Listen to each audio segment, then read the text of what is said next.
Good morning students. हमारे आज के क्लास में हम लोग जो है वह द साउंड ऑफ म्यूज़िक मतलब संगीत की आवाज़ का पहला पार्ट जिसे एवलिन ग्लेनी के बारे में बताया गया है उसके बारे में बात करने वाले हैं।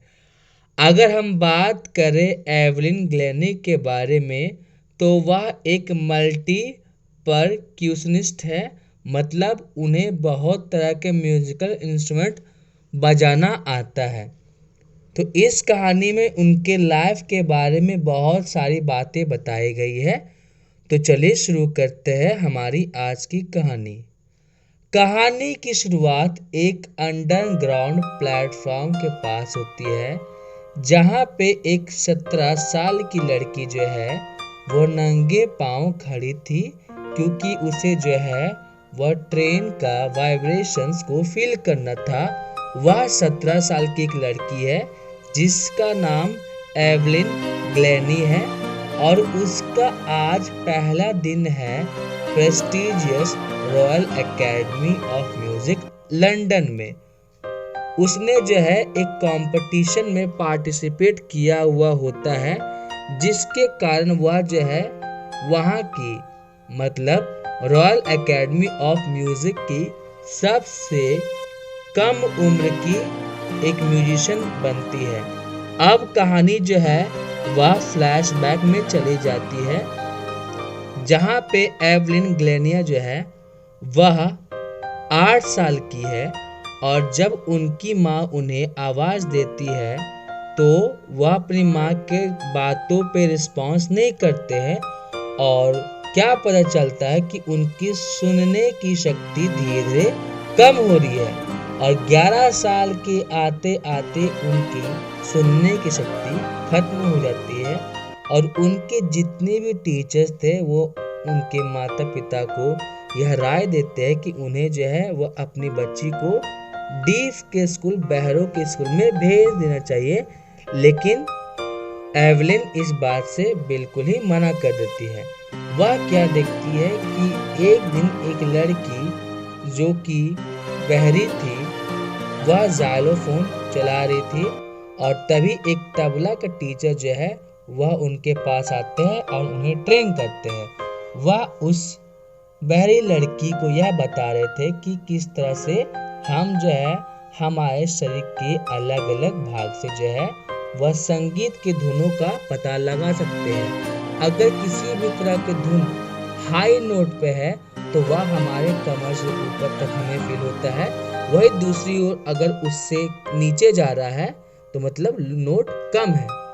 तो इस बात से एवलिन को बहुत ही ज़्यादा हिम्मत मिलती है और वह जो है वह धीरे धीरे करके म्यूज़िक सीखने लगती है। बाकियों की तरह वह अपने बॉडी से म्यूजिक टोन को महसूस कर पाती थी। बाकी लोग कान से म्यूजिक सुनते थे और वह जो है वह अपने शरीर के हर एक पार्ट से म्यूजिक को फील करती थी। जब उनका कोई मदद नहीं कर रहा था तो एक रॉन फॉरवेस्ट नाम के एक व्यक्ति थे, जिन्होंने देखा कि एवलिन के अंदर जो है वह बहुत ही ज़्यादा उत्साह है संगीत को सीखने का। तो उन्होंने एवलिन की बहुत ज़्यादा मदद की। उन्होंने इस बात को एवलिन को बताया था कि अगर तुम्हारे अंदर किसी भी तरह की कमी है तो उसे जो है वह पॉजिटिव वे में लो।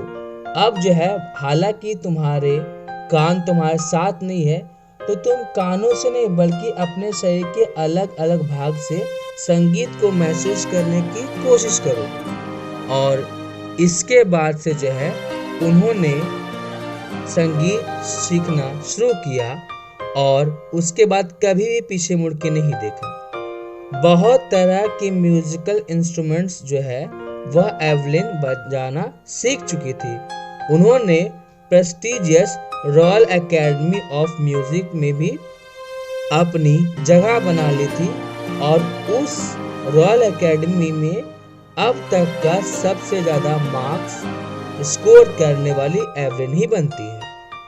एवलिन जो है वो अपनी ज़िंदगी में बहुत ही ज़्यादा मेहनत करती है, जिसके कारण सन 1991 में उन्हें रॉयल फिल्हार्मोनिक सोसाइटी की तरफ से सोलोइस्ट ऑफ द ईयर का अवार्ड मिलता है। एवलिन जो है वह बहुत ही ज़्यादा वर्कहॉलिक होती है।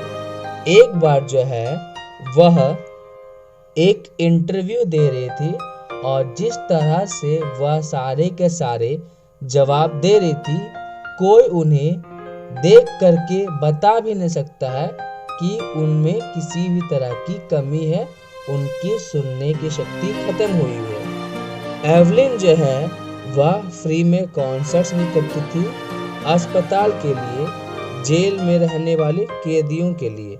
साथ ही साथ एवलिन जो है वो बहुत सारे विकलांग बच्चों के लिए एक उम्मीद थी और उन्हें देख करके बहुत सारे विकलांग बच्चों ने यह समझा कि अगर एवलिन ग्लेनी जैसी महिला किसी भी तरह की कमी होने के बावजूद अगर वह इतना फेमस हो सकती है, कुछ भी सीख सकती है, तो वो लोग भी सीख सकते हैं। और इसी के साथ हमारा आज का कहानी खत्म होता है। तो मिलते हैं हमारे नेक्स्ट कहानी में।